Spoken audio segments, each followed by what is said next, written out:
एक ऐसा तोप जिसको सेट करने के लिए 4000 वर्कर्स की जरूरत पड़ती थी और 1000 वर्कर्स इसे ऑपरेट करते थे। इसका वजन 1350 टन था और इसकी मारक क्षमता 47 किलोमीटर की थी। जब इस तोप को जर्मनी की सीमा पर खड़ा किया गया तो सोवियत सेना के दिल दहल गए थे। ये तोप आज तक की सबसे बड़ी तोप थी। फिर इस तोप का इस्तेमाल क्यों बंद हो गया और आखिर हिटलर ने अपने इस तोप के साथ क्या किया? सेकेंड वर्ल्ड वॉर के दौरान हिटलर जब फ्रांस की तरफ बढ़ रहा था तो उसके रास्ते में सिर्फ एक अड़चन थी, द मैगिनॉट लाइन। ये लाइन ऑफ डिफेंस को तोड़े बिना जर्मन सेना फ्रांस में दाखिल नहीं हो सकती थी और इसे तोड़ने के लिए जर्मन को एक मजबूत और शक्तिशाली तोप की जरूरत पड़ी जिसकी मारक क्षमता दूर की हो और आसानी से दुश्मन के किलों और बंकरों को ध्वस्त कर सके। ऐसी तोप बनाने के लिए हिटलर ने क्रूप कंपनी को जिम्मेदारी सौंपी।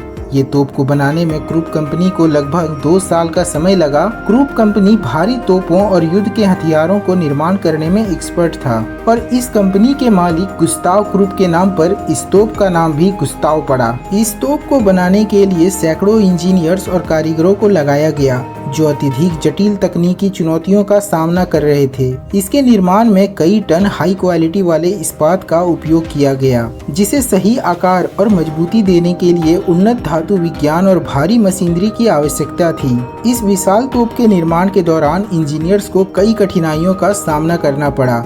सबसे पहली चुनौती इसके विशाल आकार और वजन को प्रतिबंधित करना था।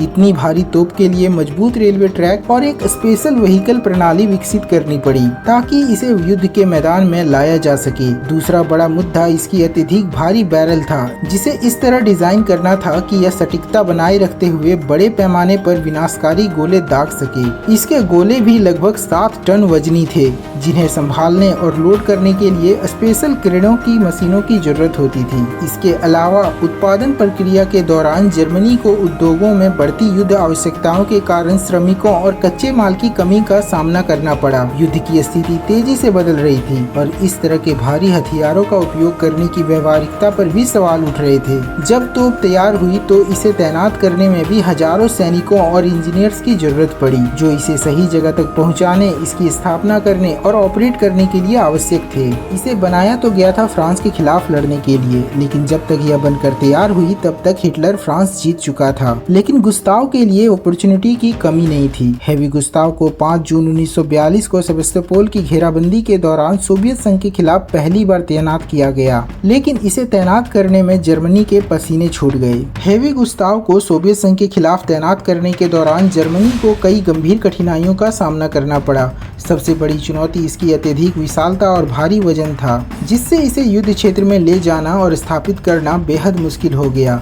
इस तोप को विशेष रूप से बनाई गई रेलवे पटरियों पर ही चलाया जा सकता था और इसे सेवास्तोपोल तक लाने के लिए जर्मन इंजीनियर्स को स्पेशल रेलवे लाइन बिछानी पड़ी जो समय को बर्बाद करने वाला काम था। जर्मनी ने युद्ध के मैदान में हेवी गुस्ताव को दुश्मन से बचाने के लिए कई सुरक्षा उपाय अपनाए। सबसे बड़ा खतरा सोवियत वायुसेना से था क्योंकि यह विशाल तोप एक स्थिर और आसान टारगेट थी। इसे हवाई हमलों से बचाने के लिए भारी मात्रा में एंटी एयरक्राफ्ट गन तैनात किए गए जो दुश्मन के विमानों को पास आने से रोकती थी। इसके अलावा तोप की स्थिति को गुप्त रखने के लिए जर्मनी ने कैमोफ्लेज तकनीक का उपयोग किया। तोप को घने जंगलों और कृत्रिम ढांचों के बीच छिपाया जाता था ताकि दुश्मन की विमानों और जासूसों की नजरों से बचा रहे।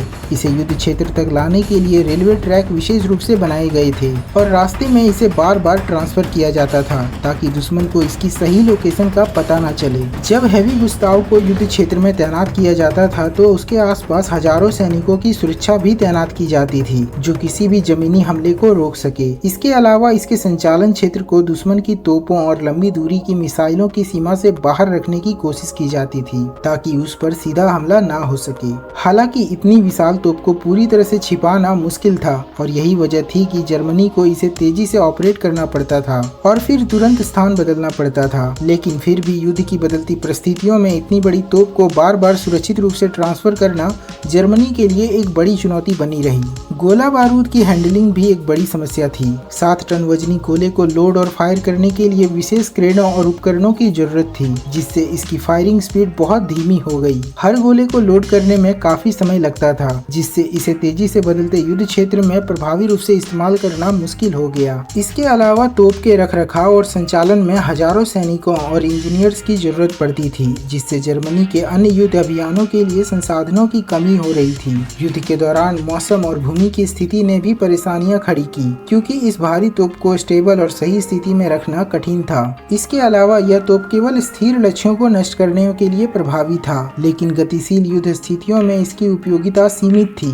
जैसे जैसे द्वितीय विश्व युद्ध आगे बढ़ा, युद्ध की रणनीतियां बदल गई और इस प्रकार की विशाल तोपों की जगह तेजी से मूव करने वाले टैंकों, विमान हमलों और मोबाइल आर्टिलरी ने ले ली। इन सभी समस्याओं के कारण हेवी गुस्ताव का इस्तेमाल केवल कुछ विशेष युद्ध अभियानों में किया गया और अंततः इसे जर्मनी के लिए एक अत्यधिक महंगा और अव्यवहारिक हथियार माना गया। हेवी गुस्ताव को जब सोवियत संघ के खिलाफ सेवास्तोपोल की घेराबंदी के दौरान इस्तेमाल किया गया, उस वक्त इसने टोटल 40 गोले दागे थे, जिसमें से ज्यादातर गोले बेकार गए क्योंकि गुस्ताव की एक्यूरेसी सही नहीं थी। सिर्फ एक गोले ने सोवियत बंकर को नुकसान करने में कामयाब हुई थी। द्वितीय विश्व युद्ध के अंत में हेवी गुस्ताव का उपयोग बहुत सीमित रह गया था, क्योंकि इसकी विशालता और संचालन में होने वाली कठिनाइयों के कारण यह व्यवहारिक रूप से बेकार साबित होने लगी थी। जब जर्मनी को एहसास हुआ कि वे युद्ध हार रहे हैं, तो उन्होंने इस तोप को दुश्मनों के हाथों में जाने से रोकने के लिए नष्ट करने का फैसला किया। 1945 में जर्मन सेना ने खुद ही हेवी गुस्ताव को विस्फोट कर नष्ट कर दिया। यह तोप जर्मनी के कैसरोड इलाके में टूटी फूटी अवस्था में पड़ी थी। सोवियत सेना ने युद्ध समाप्त होने के बाद इसके अवशेषों को खोजा, लेकिन तब तक यह पूरी तरह से नष्ट हो चुकी थी और इसे पुनः बनाने या उपयोग करने के योग्य नहीं था। इस प्रकार दुनिया की सबसे बड़ी तोपों में से एक होने के बावजूद हेवी गुस्ताव युद्ध के अंत में बेकार साबित हुई और इसे खुद जर्मनी ने ही नष्ट कर दिया।